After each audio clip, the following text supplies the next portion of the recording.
Bonsoir mesdames, messieurs, bienvenue sur CamNews 24 IDFM à cette édition du grand format de l'actualité. Le sommaire. Lecture à haute voix. La toute première édition se déroule à Douala, dans la capitale économique.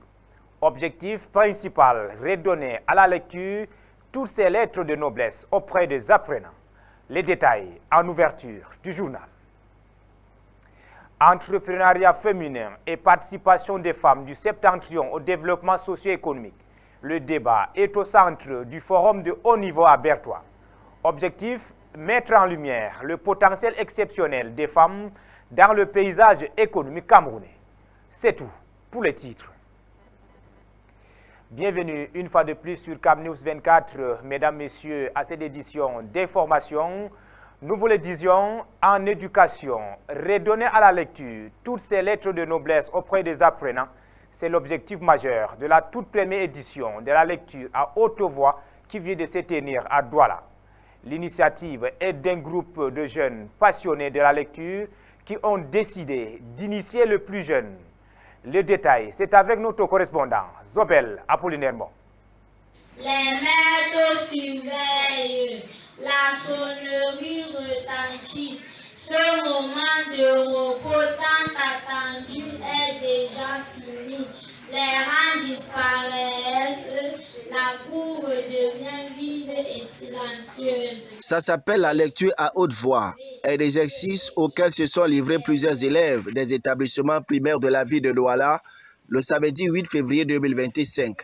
L'objectif ici était de jauger la capacité des apprenants à pouvoir lire couramment dans les deux langues, à savoir le français et l'anglais. The sun rose on the same tide from garden and lit up the black number 4 on the double front door. Savoir lire, oui, mais surtout écrire, et la formation commence chez les moins grands. O, P, U, L, S, T, U, V, W, X, Y. L'initiative est de Emmanuel Batamak, journaliste et pédagogue qui a décidé d'apporter sa pierre dans la formation scolaire des élèves en les initiant à la lecture. Qu'un enfant qui ne sait pas lire, on ne peut rien attendre de lui. Et tout tourne autour de la lecture. J'essaie de rappeler aux parents, même les mathématiques, ça me fait, parce que je prends souvent un exemple. Maman est allée au marché, elle a acheté la tomate de 200, elle a acheté le piment de 50. Bon, la question qu'on pose, maman a dépensé combien au total? Combien lui reste? Si l'enfant ne sait pas lire, comment il saura s'il faut additionner, s'il faut... Donc c'est un peu ça. Pour cette première édition de la lecture à haute voix, les parents ont été séduits par les performances de leur progéniture. Pour la deuxième édition, le promoteur entend ouvrir une fenêtre plus large en donnant la possibilité aux élèves du secondaire de se frotter à cet exercice ô combien passionnant, mais complexe pour les non-initiés.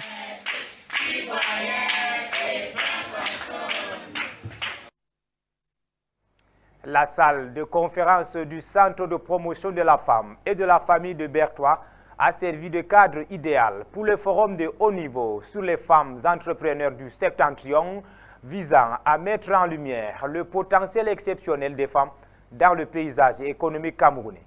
Cet événement a rassemblé les leaders et des innovatrices qui partagent leurs expériences et leurs stratégies pour accompagner les femmes dans l'entrepreneuriat. Boubacar Adama. La salle de conférence du CPF de Bertois a servi de cadre pour accueillir le forum de haut niveau sur les femmes entrepreneurs du septentrion. Ce forum rassemble des femmes leaders, des entrepreneurs et des acteurs du développement pour partager leur expérience et leurs défis. L'objectif est de créer un réseau solide qui favorisera l'accès aux ressources et aux opportunités pour les femmes dans le secteur entrepreneurial. Des communautés pacifiques dans la région de l'Est et de la Damawa. Et c'est financé par l'agence coréen de coopération internationale. Des panels animés par des experts abordent des thèmes essentiels tels que l'accès au financement, la formation professionnelle et l'importance de l'entrepreneuriat féminin dans le développement durable. Ces discussions visent à sensibiliser et à inspirer les participantes. Les témoignages d'entrepreneuses locales mettent en lumière les réussites et les obstacles rencontrés. Parmi elles, Marie-Louise, fondatrice d'une entreprise de production artisanale, partage son parcours inspirant. Chaque défi surmonté est une victoire qui nous rapproche de nos rêves. Le forum propose également des ateliers pratiques où des participants peuvent acquérir des compétences concrètes en gestion d'entreprise, marketing digital et leadership. Ces outils sont essentiels pour renforcer leur autonomie et leur confiance. Pour couronner cet événement, un prix sera décerné aux entrepreneuses les plus innovantes.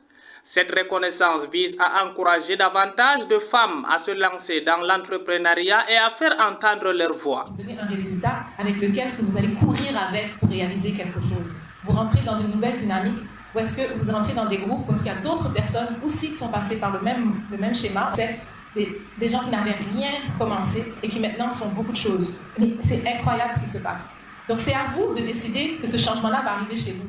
Ce forum de haut niveau sur les femmes entrepreneurs du Septentrion est une étape importante vers l'émancipation économique des femmes au Cameroun. Parlons de toute autre chose. Le mariage précoce dans le Grand Nord Cameroun demeure une réalité tragique. Des milliers de jeunes filles sont contraintes de renoncer à leurs rêves pour épouser des hommes qu'elles ne connaissent pas. Découvrons dans ces reportages les enjeux de cette pratique et les efforts déployés pour changer les mentalités. Dans le Grand Nord Cameroun, un fléau persiste, le mariage précoce. Dans cette région riche en culture mais confrontée à de nombreux défis, des milliers de jeunes filles sont contraintes de quitter leur enfance pour entrer dans une vie adulte qu'elles ne sont pas prêtes à affronter. Malgré les lois interdisant le mariage des enfants au Cameroun, les traditions et la pauvreté continuent d'alimenter cette pratique. Pour beaucoup de personnes, le mariage est perçu comme une solution aux problèmes économiques et sociaux auxquels leurs familles font face. Rencontrons Amina, une jeune fille de 14 ans vivant dans un village isolé. Elle partage avec nous son histoire poignante. C'est mon père qui m'a forcé, mais il a regretté après. Le premier jour, il a cherché à coucher avec moi, j'ai refusé. Je ne voulais pas. Le deuxième jour aussi, c'est la même chose. On a bagarré jusqu'à. C'est le troisième jour qu'il m'a eu. Comme ça, il m'a forcé. Il m'a tapé partout. Je n'arrive pas même à bouger. C'est comme ça qu'il m'avait violée. Le mariage précoce n'affecte pas seulement ces filles individuellement, il a des conséquences profondes sur l'éducation et la santé des communautés. Les statistiques montrent que ces jeunes épouses sont souvent exposées à des grossesses précoces et à des violences domestiques. Pour mieux comprendre cette problématique, nous avons rencontré Dr Nguema, spécialiste des droits de l'enfant dans la région. Elle nous explique les enjeux liés au mariage précoce. Nous offrons un suivi, l'encadrement et le suivi des filles et des femmes victimes et des survivantes de ces mariages précoces et forcés. Elles sont victimes de violences physiques, psychologiques, économiques aussi. Elles pensent à un moment à se suicider si elles continuent à être dans ces situations. Des organisations locales s'engagent activement pour sensibiliser les communautés et offrir des ressources aux familles. Chaque voix compte dans la lutte contre ce fléau. Le chemin est encore long, mais ensemble, nous pouvons faire la différence. Le changement commence ici avec chaque fille qui rêve d'un avenir meilleur. Parlons à présent des femmes rurales de la région Château d'Eau du Cameroun qui jouent un rôle crucial dans l'agriculture. Chaque année, elles produisent plus de 2500 tonnes de céréales. Malgré les défis liés à l'adoption de pratiques agricoles modernes, ces agricultrices contribuent à la sécurité alimentaire locale. Boubacar Adama nous dévoile plus. Dans la région de l'Adamawa, au Cameroun, les femmes jouent un rôle essentiel dans la production agricole. Chaque année, elles contribuent à la culture de plus de 2500 tonnes de céréales. Un véritable pilier pour leur famille et leur communauté. Ces agricultrices sont souvent les gardiennes des traditions et des savoir-faire ancestraux. Grâce à leur travail acharné, elles nourrissent non seulement leurs proches, mais également le marché local. Rencontrons Marie, une agricultrice passionnée qui cultive du maïs et du mil. Elle nous parle des défis qu'elle rencontre quotidiennement. La difficulté première, c'est la perturbation climatique. Comme vous le voyez, sur 5 épis de maïs, 3 sont affectés par la perturbation, prolongation de pluie Et donc sur 5, et puis on a 2 bons maïs. Ça doit rendre difficile la production. Si des initiatives locales ont vu le jour pour soutenir ces femmes, des formations en techniques agricoles modernes leur permettent d'améliorer leur rendement tout en préservant l'environnement. Pareil, nous a été offert par la compagnie fermière, la CFC. Et sont eux qui nous ont préfinancé la culture avec l'engrais que nous devions rembourser en nature, donc avec le maïs. L'appareil a été conçu vraiment à notre guise parce qu'elle égraine sans toutefois casser les graines de maïs et elle est très rapide. Les céréales produites par ces femmes ne nourrissent pas seulement leur famille. Elles sont également vendues sur les marchés locaux, contribuant ainsi à l'économie régionale. Leur travail est une source d'inspiration pour toute une génération.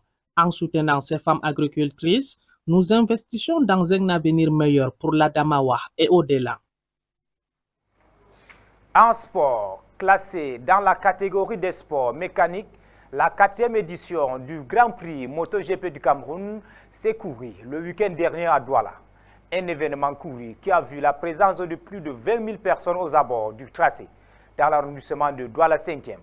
Ali Jida et Michel Ateba étaient de la partie.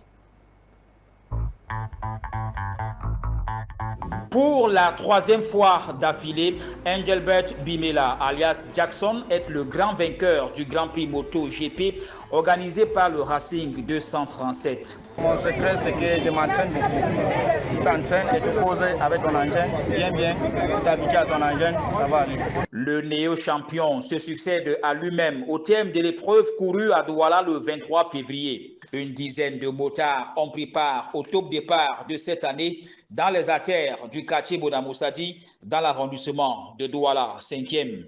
Malgré quelques difficultés rencontrées cette année, le promoteur de l'événement se satisfait de la réussite de l'édition sur le plan sécuritaire.